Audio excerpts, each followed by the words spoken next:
సమస్యల్ని పరిష్కరించుకోగలుగుతామని చెప్పి మనము మీరు అందరూ కలిసి ఈ ప్రభుత్వాన్ని మనం ఏర్పాటు చేసుకున్నాం. ఏర్పాటు చేసుకున్న ఈ ప్రభుత్వంలో ఏదైతే మొట్టమొదటి రోజుకెళ్ళి అనేక సందర్భాల్లో ఏదైతే సంబంధించి విద్యార్థులు కానీ యువకుల సమస్యలపైన నా దగ్గరికి కానీ మంత్రుల దగ్గరికి కానీ సెక్రటేరియట్కి కానీ ఎమ్మెల్యేల దగ్గరికి కానీ ఎమ్మెల్సీల దగ్గరికి కానీ మీరు ఎవరి దగ్గరికి వెళ్ళినా మీ సమస్యల్ని విని ఆ సమస్యల్ని సంబంధించిన అధికారులకి ఫోన్ చేసి ఆ సమస్యల పరిష్కారానికై ప్రతి ఒక్కరు కూడా ప్రయత్నించడం జరిగింది. దానితో పాటు ముఖ్యమంత్రి గారి ఇంటి దగ్గరికి స్వయాన గత ప్రభుత్వంలో ఒక శాసన సభ్యుల్ని కలవాలంటేనే కలవలేని పరిస్థితి, శాసన సభ్యులకే ముఖ్యమంత్రిని కలవలేని పరిస్థితి. ప్రభుత్వం మారినాక స్వయంగా సమస్య ఉన్న ప్రతి ఒక్క వ్యక్తి నేరుగా ముఖ్యమంత్రి ఇంటి దగ్గరికి వెళ్తే కూడా డైరెక్ట్ గా లోపల పిలుచుకొని ఆ సమస్య ఏంది, ఆ సమస్య తీవ్రత ఏంది, ఆ సమస్య సంబంధించిన అధికారులతో మాట్లాడి ఆ సమస్య పైన పర్యవేక్షించి ఆ సమస్యని సూపర్వైజ్ చేసి ఆ సమస్యని పరిష్కరించే దిశగా ఈ ప్రభుత్వం ఆలోచించేది.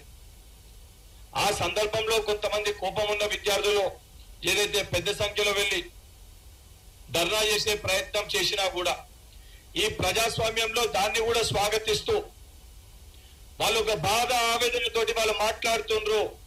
వాళ్ళు మాట్లాడిన మాటలు పరిగణలోకి తీసుకోకుండా వాళ్ళ బాధని ఆవేదనని పరిగణలోకి తీసుకొని ముఖ్యమంత్రి గారు కానీ సంబంధించిన మంత్రులు కానీ దగ్గరికి తీసుకొని సంబంధించిన అధికారులతో మాట్లాడి ఇమీడియట్ గా సెక్రటేరియట్ కి పంపించి ఆ సమస్యలు పరిష్కరించడానికి ముందడుగు వేసి అనేక సమస్యలు పరిష్కరించారు. దాంట్లో భాగంగా జియో 46 కానీ ఏదైతే 317 సంబంధించి కేబినెట్ సబ్ కమిటీ ఏర్పాటు కానీ ఇప్పుడు ఏదైతే డిఎస్సికి సంబంధించి ముఖ్యంగా ఈ రోజు ఏదైతే డిఎస్సి గ్రూప్ 2 అంశం ఏదైతే ఉందో గతంలో ప్రభుత్వం ఉన్న రోజు గత బీఆర్ఎస్ ప్రభుత్వం ఉన్నప్పుడు కూడా డిఎస్సి గ్రూప్ 2 దగ్గర ఉంటే గ్రూప్ 2ని వాయిదా వేయాలని చెప్పని ఆ రోజు మనము మీరు అందరం కలిసి పోరాటం చేసినాం. ఎందుకంటే చదువుకోనికి సరైన సమయం లేదు, 2 ఎగ్జామ్స్ ఒకటేసారి పెడితే అని చెప్పని ఆ రోజు న్యాయస్థానంలో కూడా విద్యార్థులతోటి నేనే ఆ రోజు పిటిషన్ కూడా వేసినాం, ఎగ్జామ్స్ 2 ఒకటేసారి ఉన్నాయని చెప్పని. కాకపోతే మొదట్లో టీజీపీఎస్సీ డేట్స్ ని ప్రకటించినప్పుడు డిఎస్సి డేట్స్ అనేటి వేరే ఉంటాయి. టీజీపీఎస్సీ గతంలో ఏదైతే సంబంధించి డేట్స్ ని ప్రకటించిన రోజు దానికి చిన్నగా యాక్చువల్ గా డిఎస్సి నోటిఫికేషన్ సంబంధించి ఏదైతే సంబంధించి విద్యార్థులకు కానీ ప్రజలకు వివరించడానికి ఒక 2-3 అంశాలు నేను డేట్స్ తోటి చెప్పదలుచుకున్నా. మొట్టమొదటి టీజీ టెట్ ఏదైతే ఈ డిఎస్సికి సంబంధించి ఫస్ట్ టెట్ నోటిఫికేషన్ 2023 గత ప్రభుత్వము నోటిఫికేషన్ డేట్ వచ్చేసి 1/8/2023 18 అంటే 1 ఆగస్ట్ రోజు నోటిఫికేషన్ డేట్ అనేది వచ్చింది. ఇది టెట్ డేట్. గత సంవత్సరం ఆగస్ట్ లో టెట్ ని నిర్వహిస్తామని చెప్పి నోటిఫికేషన్ డేట్ వచ్చింది. ఎగ్జామ్ ఏ రోజు కండక్ట్ చేశారు? 15/9 అంటే సెప్టెంబర్ 15వ తారీఖున టెట్ ఎగ్జామ్ ని నిర్వహించడం జరిగింది. గతంలో అంటే డిఎస్సికి ముందు టెట్ కండక్ట్ చేసి టెట్ లో క్వాలిఫై అయిన వాళ్ళు డిఎస్సికి అర్హులు. సో గతంలో 2023లో గత ప్రభుత్వం 1/8/2023 నోటిఫికేషన్ ఇవ్వడం జరిగింది. దాని ఎగ్జామ్ వచ్చేసి 15th సెప్టెంబర్ 2023 రోజు కండక్ట్ చేయడం జరిగింది. ఇది మొదటిది.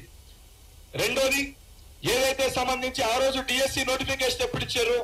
6/9/2023 6/9 అంటే సెప్టెంబర్ 9 ఏదైతే సెప్టెంబర్ 6th సెప్టెంబర్ 2023 రోజు ఫస్ట్ డిఎస్సి ఏదైతే సంబంధించి నోటిఫికేషన్ ఇవ్వడం జరిగింది. ఇది డిఎస్సికి సంబంధించి 6/9/23 డిఎస్సి నోటిఫికేషన్ ఇచ్చారు. దాంట్లో ఎగ్జామినేషన్ డేట్స్ ఏమో నవంబర్ 20th కెళ్ళి నవంబర్ 30th వరకు అని ఎగ్జామినేషన్ డేట్స్ కూడా ఇవ్వడం జరిగింది. ఇది గత ప్రభుత్వం. ఎన్ని పోస్టులకి? 5089 పోస్టులకి నోటిఫికేషన్ ఇచ్చారు. టెట్నేమో సెప్టెంబర్ మంత్ లో టెట్ ని ఎగ్జామ్ ని పెట్టడం జరిగింది. ఆ డిఎస్సి ఏమో డేట్ ఏమో 6/9/23 నోటిఫికేషన్ ఇవ్వడం జరిగింది. ఎగ్జామ్ డేట్స్ ఏమో నవంబర్ 20 నుంచి 30 వరకు ఎగ్జామినేషన్ కండక్ట్ చేస్తామని చెప్పి స్పష్టత కూడా ఇవ్వడం జరిగింది. దాని తర్వాత ఎలక్షన్స్ ఇవన్నీ వచ్చినాక నోటిఫికేషన్ అనేది క్యాన్సిల్ అయింది. ఆ తేదీలో ఎగ్జామ్స్ జరగలే. డిసెంబర్ 7వ తారీఖున ఏదైతే కాంగ్రెస్ ప్రభుత్వం ఏర్పాటు కాగానే కాంగ్రెస్ మేనిఫెస్టోలో పెట్టిన విధంగా ఎగ్జిస్టింగ్ నోటిఫికేషన్ కాకుండా అదనపుగా ఉన్న పోస్టులను యాడ్ చేసి ఏదైతే కొత్త డిఎస్సిని మెగా డిఎస్సిని ఇవ్వాలన్న ఒక ఉద్దేశంతో ఒక సంకల్పంతో ముఖ్యమంత్రి గారి ఆదేశాల మేరకు ఆ రోజు చాలా స్పష్టంగా ఏదైతే కొత్త ఎగ్జామినేషన్ సంబంధించి అదనపుగా పోస్టులను యాడ్ చేసి ఏదైతే 5,000 ఉన్న పోస్టులని 11,062 11,062 పోస్టులతోటి ఏదైతే సంబంధించి కొత్త డిఎస్సిని కూడా స్పష్టంగా ప్రకటించడం జరిగింది. కొత్త డిఎస్సిని ప్రకటించినప్పుడు కూడా మొదటగా డిఎస్సి ఏదైతే సంబంధించి ఆల్రెడీ టెట్ కండక్ట్ చేసి ఉండే డిఎస్సిని ఏదైతే యాడ్ చేసి డిఎస్సిని కండక్ట్ చేయడానికి ఏదైతే మే 20th కెళ్ళి జూన్ మే మంత్ లో డిఎస్సిని కండక్ట్ చేస్తామని చెప్పి ఫ్రెష్ నోటిఫికేషన్ ఫిబ్రవరి మంత్ లో ఇచ్చి ఫిబ్రవరి మంత్ లో 29 ఫిబ్రవరి 2024 కొత్త డిఎస్సి నోటిఫికేషన్ పోస్టులను పెంచి కొత్త నోటిఫికేషన్ ఇవ్వడం జరిగింది. ఇచ్చిన దాంట్లో కూడా మే మంత్ లో డిఎస్సిని కండక్ట్ చేస్తామని చెప్పి ఆ డేట్స్ కూడా చెప్పడం జరిగింది. మే ఎండింగ్ కెళ్ళి జూన్ ఫస్ట్ వీక్ వరకు డిఎస్సి ఉంటుందని చెప్పి స్పష్టత ఇచ్చారు.